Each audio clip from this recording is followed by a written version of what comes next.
철저히 격리된 존재. 이게 목사로서 가장 어려운 게 뭐냐면 구원을 설명하는 겁니다. 하나님의 은혜를 받은 자 외에는 인간의 말로 설명이 불가능합니다. 왜냐하면 이 땅에서 삶에서 은혜 받았다고 달라지는 게 있습니까? 없거든요.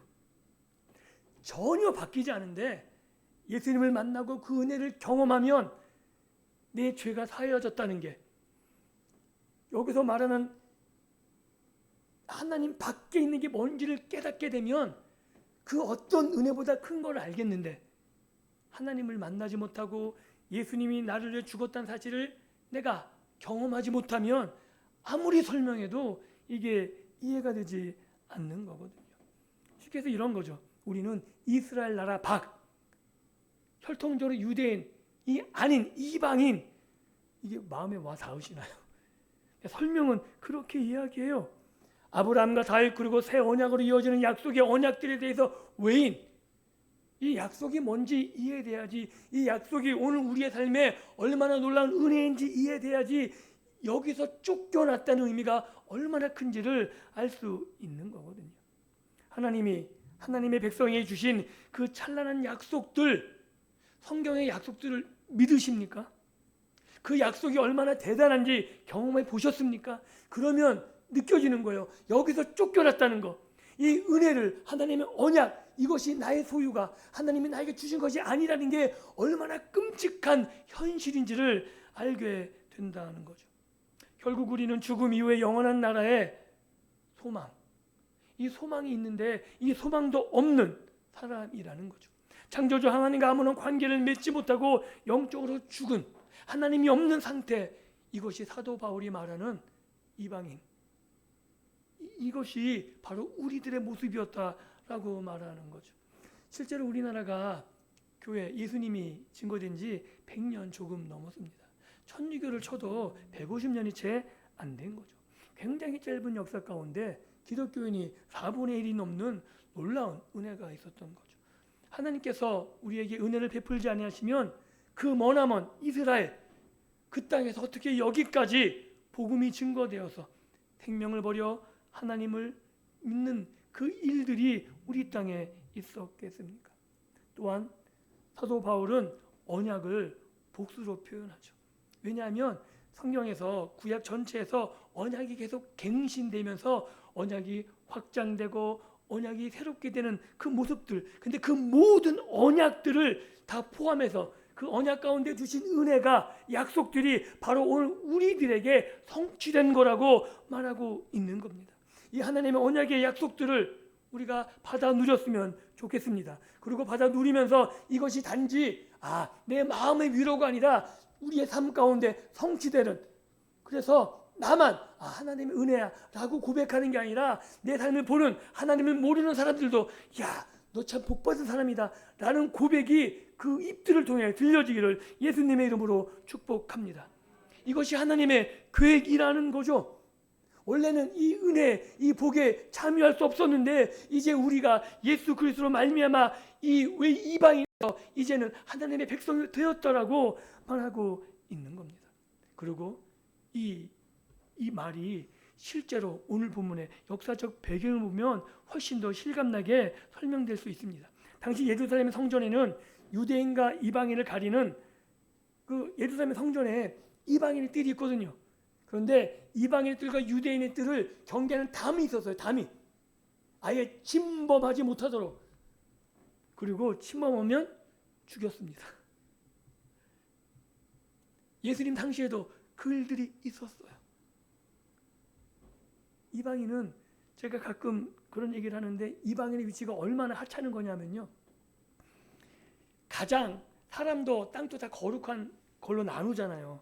가장 거룩한 사람이 대제사장, 그리고 제사장, 그 다음에 레위인, 그리고 일반 유대인, 그 다음이 여자, 그러고 나서 이방인일까요? 아니요, 정결한 짐승, 부정한 짐승, 그리고 이방인입니다. 얼마나 우리를 무시했겠습니까? 짐승보다 못한. 그래서 오죽했으면 그 당시 랍비들이 어떻게 했냐면 왜 이방인이 필요했냐? 지옥의 불쏘시개. 그렇게 여겼던 우리들이거든요. 그런데 오늘 본문에 뭐라고 하냐면 예수님께서 하신 일이 중간에 막힌 담을 하셨다 그러잖아요. 이 막힌 담이 우리는 자꾸 하나님과 우리 사이에 막힌 담을 생각해. 아니요. 바울이 말하는 막힌 담은 이방인의 뜻과 유대인의 정언을 가로막는 담을 하셨다는 거예요. 그 장벽을 철폐하시고 어떻게 했냐면 이제 모든 인류 이방인인 하나님을 모르는 외인들이 이제 하나님께 마음껏 나갈 수 있도록 그 일을 예수님께서 하셨다는 거죠. 단지 그 담을 기웃기웃거리고 들어가고 싶은데 어찌할 수 없는 그런 이방인의 상태에서 이제는 당당하게 예수 그리스도를 믿는 믿음으로 우리가 하나님 앞에 나아가 우리의 은혜를 구할 수 있는, 하나님의 은혜의 보좌 앞에 나아가 은혜를 구할 수 있는 우리의 모습이 되었더라고 사도 바울이 말하고 있는 거죠. 그렇기 때문에 하나님께서 하나님 자신의 백성으로 우리를 예수 그리스도의 몸을 통해 그 몸을 찢으셔서 그 담을 허무신 것이 얼마나 큰 은혜인지를 알라고 우리들에게 말하고 있는 겁니다. 그리고 계속해서 사도 바울은 말하고 있죠. 그때 절망의 어둠 속에서 방황하던 우리에게, 그리고 이제는 이라는 단어, 그 옛날에는 우리가 어찌할 수 없는 죽음과 하나님께 나갈 수 없는 그 지경에서 이제는 달라졌다는 거예요. 완벽히 새로운 상태가 되었다는 거죠. 그래서 13절부터 18절은 화평의 왕이신 그리스도께서 어떻게 그 견고한 담을 무너뜨리셨는지를 아주 자세하게 보여줍니다.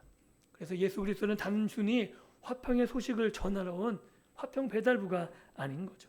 바울은 예수님이 단지 배달부가 아니라 화평이시라고, 예수님 스스로가 화평이 되셔서 그 몸을 찢으심으로 그 화평을 성취하셨다가 예수님이 성취하신 그 성취를 오늘 우리들이 예수님을 믿는 믿음으로 누리게 되었다라고 말하고 있는 겁니다.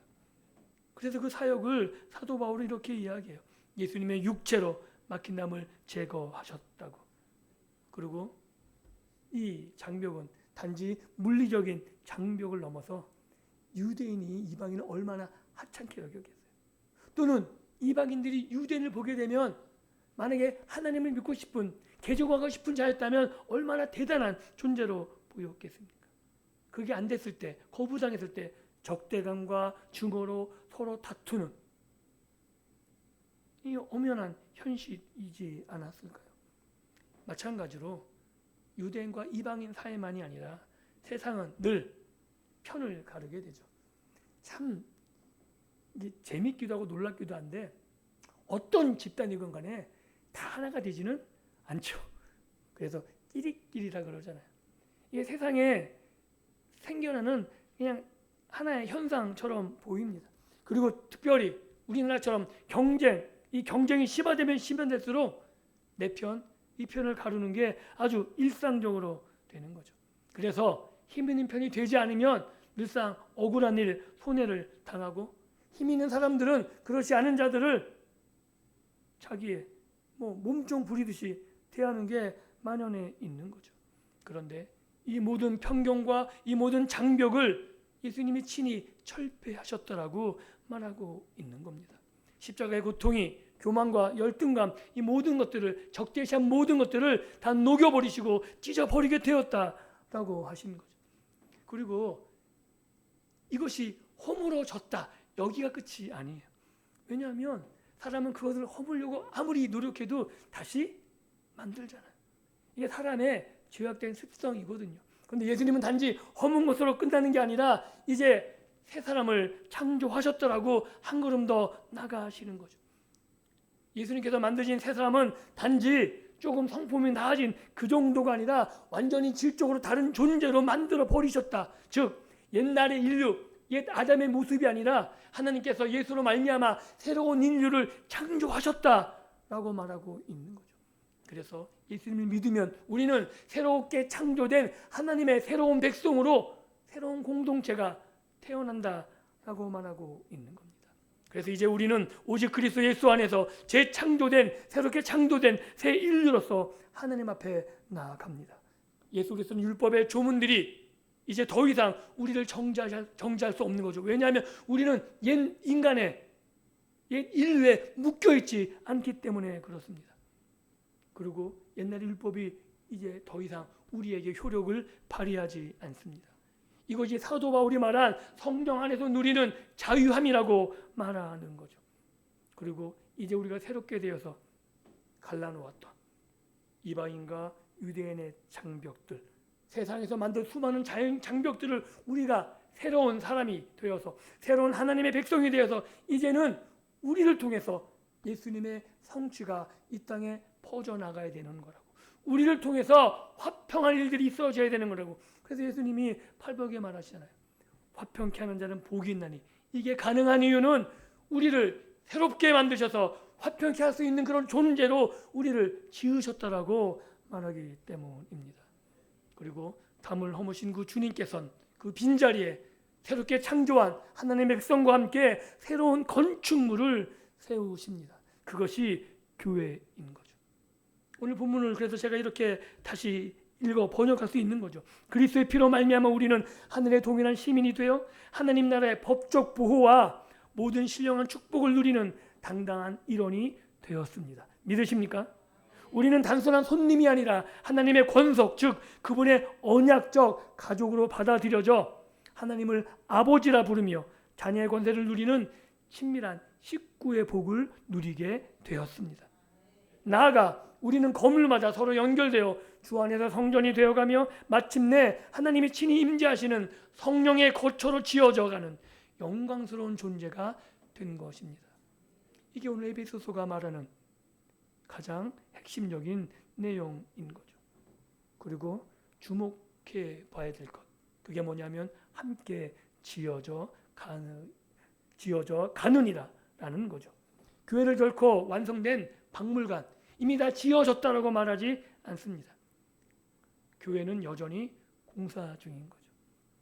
내가 새롭게 지었지만 여전히 공사 중인 것처럼 하나님의 교회도 예수님을 말미암아 새로운 공동체지만 아직 지어져가는 공동체라는 사실을 기억하셨으면 좋겠습니다. 우리는 종종 완성 중심적 사고에 빠지기 쉽습니다. 이 대표적인 집단이 구원파예요. 이미 다 구원이 완성됐기 때문에 내 마음대로 살아도 된다는 거야. 아니요. 아닙니다. 우리 교회는, 그리고 나는 지금도 공사 중이고 이 공사가 현재 진행 중입니다. 우리는 지어져 가기를 멈추면 안 된다는 거죠. 그래서 본문은 모퉁이 돌이신 그리스도를 기준으로 모든 돌이 서로 연결되어져야 한다고 말합니다. 아시죠? 모퉁이 돌은 건물 세울 때 가장 주춧돌, 그 돌을 기점으로 모든 돌들이 이어져 가는 거죠. 모든 돌의 각도와 위치는 이 모퉁이 돌에 맞추어져 있습니다. 그렇게 하기 위해선 내가 모퉁이 돌이 되는 게 아니라 예수님이 모퉁이 돌이 되어야 되는 거죠. 내가 모퉁이 돌이 되면 나에 의해서 모든 것이 흔들립니다. 그래서 교회는 목사가 모퉁이 돌이 아닙니다. 교회는 중심적인 장로나 어떤 한 돈을 많이 내는 그런 분이 모퉁이 돌이 아닙니다. 왜냐하면 그 사람이 흔들리면 교회가 흔들리거든요. 가정에서도 마찬가지죠. 가장이, 아니면 아내가, 아니면 뛰어난 아이, 아니요. 그러면 그 한 사람 때문에 가정이 흔들리게 되는 거예요. 성경이 말한 대로 함께 지어져 가야 되는데 그 모퉁이돌, 주춧돌 기준은 언제나 예수님이십니다. 예수님이 기준이 되어서 함께 지어져 갈 때 그 교회는 튼튼하고 또한 아름답고 복되게 지어져 가는 거죠. 그래서 기억하셨으면 좋겠습니다. 내 앞에 지체가 모나 보일 수 있죠. 근데 그것은 언제나 내 기준입니다. 그 사람 눈에는 내가 모나 보일 수 있다는 거죠. 그래서 서로 어울리지 않는 한 쌍이 탄생할 수도 있습니다. 그런데 기억하십시오. 그 사람 역시 성령님께서 거룩한 성전을 함께 짓기 위해서 택하신 소중한 재료입니다. 건축가는 돌을 쌓기 위해서 안 맞으면 어떻게 해요? 버리지 않죠. 깎아냅니다. 즉 하나님께서 예수 그리스도 안에서 우리를 성전의 재료로 모으시고 그리고 예수님이 주춧돌이 되어서 함께 짓기 위해서 원한 것들을 깎아내신 거죠. 그래서 우리가 서로의 다름을 인정하고 그리스도라는 기준에 우리 자신을 깎아 맞출 때 비로소 우리 교회 공동체, 성상 공동체는 하나님이 거하시는 아름다운 집으로 지어져 가게 될 것입니다. 나 혼자 거룩해지는 것이 아니라 함께 지어져가는 과정 자체가 하나님께서 우리에게 원하시는 가장 아름다운 모습이고 그 모습이 성전이라는 거죠. 우리는 과거의 공로로 사는 사람들이 아닙니다. 미래에 완성될 하나님의 비전을 향해서 함께 오늘이라는 하루하루의 벽돌을 또한 나의 감정들을 또한 내 삶을 한 장씩 놓아가며 쌓아가는 지금도 공사 중인 교회가 되는 겁니다. 그리고 그 마지막이 하나님께서 짓고 계시기 때문에 성령 안에서 지어질 것이기 때문에 그것에 하나님께서 거하시고 또한 그곳에 하나님의 영광이 가득 채워질 줄을 믿을 수 있기를 예수님의 이름으로 축복합니다. 말씀을 맺습니다. 은퇴한 임원의 이야기를 다시 기억해 보십시오. 세상의 출입질은 직위가 사라지면 반납해야 됩니다. 그렇죠? 그리고 문은 냉정하게 닫힙니다. 하지만 그리스도께서 우리에게 주신 하나님 나라의 시민권은 반납되지 않습니다. 얼마나 놀라운 은혜입니까? 만약에 내가 조금만 잘못할 때마다 하나님이 뺏는다면 얼마나 무섭겠어요. 아니요. 하나님의 약속은 취소되지 않습니다. 그 출입증은 유효기간, 그것이 우리의 능력이 아니라 모퉁이 돌 대신 예수 그리스도의 영원한 보혈로 보증되었기 때문에 그 출입증은 취소되지 않습니다. 이 위대한 하나님 나라의 비밀을 깨닫는 우리가 그래서 살아가야 될 방식이 다르다는 거죠. 예수님처럼 겸손해야 합니다. 그래서 우리의 삶을 보고 많은 사람들이 믿음의 공동체에 오고 싶어 해야 되는 거죠. 여러분, 똑똑하고 잘난 사람들, 정답만 이야기하는 사람들이 좋아합니까? 좋아하세요, 그런 사람? 보통 그런 사람 보면 어떤 생각 드세요? 그래, 잘났다. 그래, 너 잘났다. 이런 생각 드시잖아요. 교회 공동체는 겸손할 수 있었으면 좋겠습니다. 그래서 잘났음에도, 못나서 겸손한 게 아니고요. 정말 뛰어나셔야 돼요.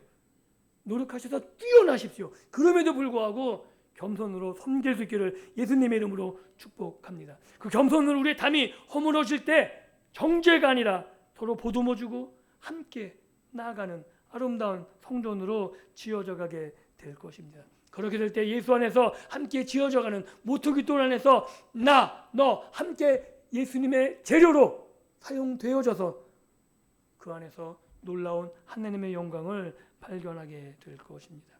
그리고 그곳에 하나님께서 임재하시고 하나님의 영광을 보며 우리가 이 땅을 살아갈 수 있게 될 것입니다. 사랑하는 성도 여러분, 우리는 이제 더 이상 외인이 아닙니다. 우리는 하나님 나라의 당당한 시민이며 하나님의 가족입니다. 이제 남은 한 주간 우리의 가정과 일터로 돌아가 화평의 사람으로 살아갈 수 있기를 예수님의 이름으로 축복합니다. 세상의 경쟁 논리 속에서 담을 쌓는 것이 아니라 예수님의 사랑으로 먼저 담을 허물어 주십시오. 가정에서, 일터에서, 교회에서 먼저 예수님 때문에 우리가 담을 허물 때 우리 안에 하나님 나라가 임할 것이고 우리 안에 임한, 우리 공동체 안에 임한 하나님 나라를 세상이 바라보게 될 것입니다. 그래서 우리만 맛보는 하나님 나라가 아니라 우리를 통해서 모두가 맛보는 하나님 나라, 하나님이 계신 이곳에 평화를, 사랑을 맛보기 위해 날마다 구원받는 자의 수가 더하여지는 아름다운 성상 공동체 가족이 되어 믿음으로 살아가시기를 예수님의 이름으로 축복합니다. 기도합니다.